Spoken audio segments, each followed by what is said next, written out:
नमस्कार, मैं डॉक्टर विवेक दलाल mother hospital Hisar से एमडी आयुर्वेद विशेषज्ञ। आज आप लोगों को बताने जा रहा हूं, मैं युवा साथियों के लिए, दोस्तों के लिए कुछ ऐसी चीज़ें बताने जा रहा हूं जो उनकी जनरल हेल्थ और एक यौन हेल्थ के लिए बहुत इंपॉर्टेंट है। जनरली हमने देखने में आता है कुछ युवा बढ़ती उम्र के बच्चे अपनी जवानी के नए दिनों में ऐसी गलतियां कर बैठते हैं जिनको भविष्य में उनको बहुत सी परेशानियों का सामना करना पड़ता है, जैसे दांत गिरना, शादी के बाद बच्चे पैदा ना होना या शादी के बाद एक उत्तम सेक्स संबंध ना बना पाना। इन समस्याओं का उनको जनरली सामना करना पड़ता है। इनके पीछे वजह क्या होती है? जनरली जब हमारी प्यूबर्टी एज स्टार्ट होती है तो उस टाइम पे हमारा हार्मोन्स लेवल बहुत ज़्यादा होता है और उस टाइम पे जो बच्चों का, जो एक बढ़ते बच्चों का, युवाओं का क्या होता है, दिमाग बहुत एग्रेसिव होता है। उनको छोटी सी चीज़ पे या थोड़ी सी उत्तेजना से उनको उत्तेजना होने लग जाती है। कुछ थोड़ा सा स्टिमुलेशन ही चाहिए होता है उनको उत्तेजना होने के लिए, और उससे उनको क्या होता है, एक्सेस में उत्तेजना होने लग जाती है। उनको इंद्रियों पे अपने वश में नहीं रहता। तो उससे क्या होता है, जनरली ये स्क्रोटम होता है, ये जनरली ये स्क्रोटम है, इसमें क्या होता है, एपिडिडिमस होता है। वहाँ से क्या होता है, हमारा स्पर्म का निर्माण होता है। युवा बच्चे क्या करते हैं, जब यौवन अवस्था स्टार्ट होती है तो स्पर्म का निर्माण ज़्यादा प्रगति करने लग जाता है और बॉडी में ज़्यादा फॉर्मेशन होने लगता है। लेकिन जो बच्चे, जब इंद्रियां कमज़ोर होती हैं, उनको इतनी नॉलेज नहीं होती, समझ नहीं होती, वो जो इससे उत्तेजना होती है उसको सहन नहीं कर पाते और उसके वजह से कुछ गलतियाँ करने लग जाते हैं।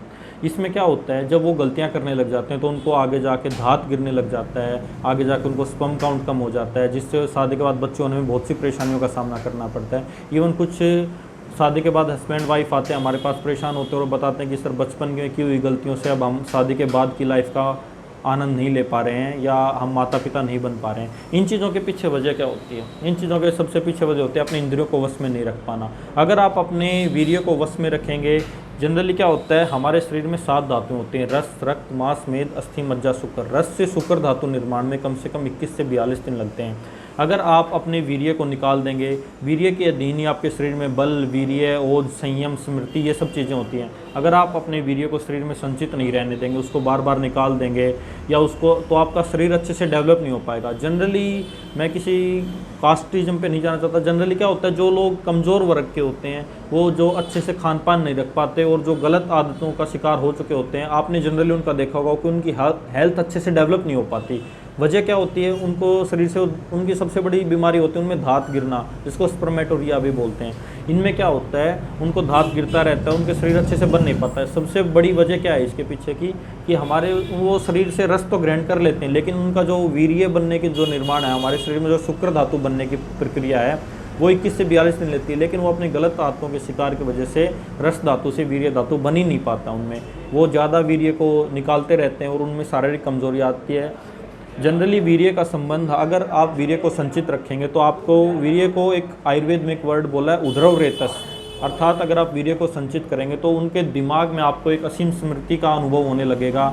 आपको मतलब आपके काम में संयम होगा, आपको ऐसी किसी भी परेशानी का सामना नहीं करना पड़ेगा जो जनरली आजकल के युवा करते हैं या डिप्रेशन का शिकार होते चले जाते हैं। आपने देखा होगा कि बहुत से महापुरुष, विवेकानंद, स्वामी विवेकानंद, नेल्सन मंडेला, इन सब ने वीर्य को रोकने की शक्ति के बारे में असीम उदाहरण दिए हैं कि अगर आप अपने इंद्रियों पे वश में रखते हैं, अपने ब्रह्मचर्य का पालन करते हैं अच्छे से, टाइम पे, अगर आप कुछ, एक हर चीज़ की एक अवस्था होती है, वैवाहिक अवस्था, बाल्यावस्था, युवावस्था, तो अपनी टाइम के अकॉर्डिंग एक चीज़ों पे ध्यान दीजिए। गलत संगतों में मत पड़िए, गलत संगतों से बचिए, क्योंकि इन समस्याओं का आपको बहुत हानिकारक लाभ उठाना पड़ सकता है, हानिकारक नुकसान पहुंचाते हैं, बहुत आपको समस्याओं का सामना, गंभीर समस्याओं का सामना करना पड़ सकता है। क्योंकि क्या होता है, आप जब बाल्यावस्था में होते हैं आप में समझ नहीं होती, और जब आप युवावस्था में जाएंगे, जब आपकी शादी होगी, तब आपको एहसास होता है कि काश मैंने उस टाइम पे गलतियां नहीं की होती। तब आपको डॉक्टर के पास आना पड़ता है और लोग क्या करते हैं, इसके लिए अंग्रेजी दवाएं खाते हैं, स्टीरॉयड्स खाते रहते हैं। उससे क्या होता है, सबसे बड़ा नुकसान ये होता है हमारे शरीर में, जब स्टीरॉयड्स शरीर में इतना नुकसान कर देते हैं कि उस पर आयुर्वेद काम ही नहीं कर पाता। तो इसलिए स्टीरॉयड्स और अंग्रेजी दवाओं को खाने से बचना चाहिए आपको। आयुर्वेदिक दवाएं अपनाएं, क्योंकि आयुर्वेद में वही दवाएं जो हमारे आहार विहार में हैं। अगर हमारे आयुर्वेद की जितनी भी दवाएं होती हैं वो पंच महाभूत से बनी होती है और हमारा शरीर भी पंच महाभूत से बना होता है, तो इसलिए आपके शरीर में वही चीज़ें दी जाएंगी जिससे आपके शरीर में कमी है। तो आपके शरीर में धातुओं को उत्तम रूप से बनाए रखने के लिए, आपके स्वास्थ्य को उत्तम लाभ प्रदान करने के लिए आयुर्वेद से बढ़कर कुछ नहीं है। आपको कोई सुझाव है या आपको कोई समस्या है, नीचे कमेंट बॉक्स में डालिए और चैनल को और इस वीडियो को लाइक, शेयर और सब्सक्राइब कीजिए। क्या पता आपकी एक ये शेयरिंग किसी और की एक मदद कर दे, किसी को एक अच्छी सद्बुद्धि, सद्मार्ग के पद पर ले जाए।